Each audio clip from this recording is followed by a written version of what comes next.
ইরানের ভেতরের দুর্বলতা কি মধ্যপ্রাচ্যে নতুন সংকটের দরজা খুলে দিচ্ছে? সংক্ষিপ্ত উত্তর, হ্যাঁ, খুলে দিচ্ছে, কিন্তু সেটা তাৎক্ষণিক যুদ্ধের দরজা নয়, বরং দীর্ঘস্থায়ী অস্থিরতার দরজা। এটাই এখন আন্তর্জাতিক বিশ্লেষকদের মূল অবস্থা। আর আজকে সম্পাদকের চোখে সে বিষয়ে বিশ্লেষণ হবে। প্রিয় দর্শক, আপনারা দেখছেন প্রথম কলকাতার সম্পাদকের চোখ, সঙ্গে আমি সুব্রত আচার্য। চলুন তাহলে বিশ্লেষণ শুরু করা যাক।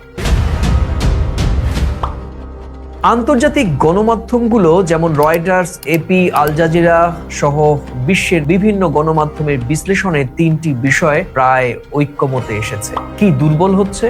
অর্থনীতি, নিষেধাজ্ঞা এবং মুদ্রাস্ফীতি তার জন্য দায়ী। জনসমর্থন, বিশেষ করে শহরের তরুণ সমাজে সরকার বিরোধী তীব্র আন্দোলন ছড়িয়ে পড়ছে, এবং শাসনের নৈতিক গ্রহণযোগ্যতা। আর এখনো কি দুর্বল হয়নি সেটি রাষ্ট্রযন্ত্র, নিরাপত্তা বাহিনী, ক্ষমতার কেন্দ্র, আইআরজিসি বা বিচার ব্যবস্থা। অর্থাৎ ইরান ভাঙেনি, কিন্তু প্রবল চাপে। আর এই অবস্থানটি মধ্যপ্রাচ্যের জন্য সবচেয়ে বিপজ্জনক।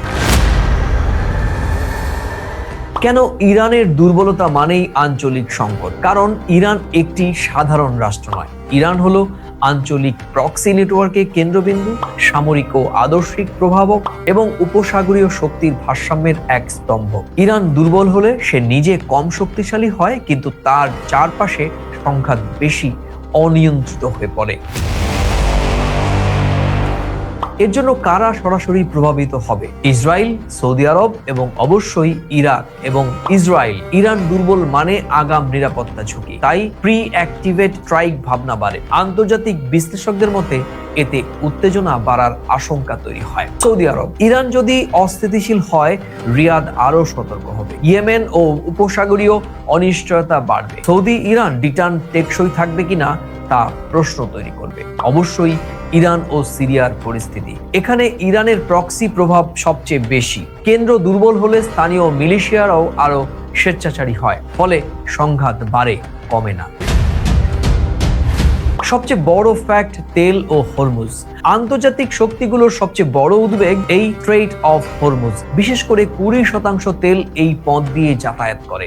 আর তথ্য বলছে ইরান এখনো এই পথ বন্ধ করেনি, কিন্তু চাপ বাড়লে হুমকি ও অনিশ্চয়তা বাড়বে। শুধু আশঙ্কাতেই এই তেলের দাম নড়ে চড়ে যায়। অর্থাৎ ইরানের সংকট বৈশ্বিক অর্থনীতির স্নায়ুর চাপ বাড়ায়। এবার বলবো যুক্তরাষ্ট্র, রাশিয়া বা চীন।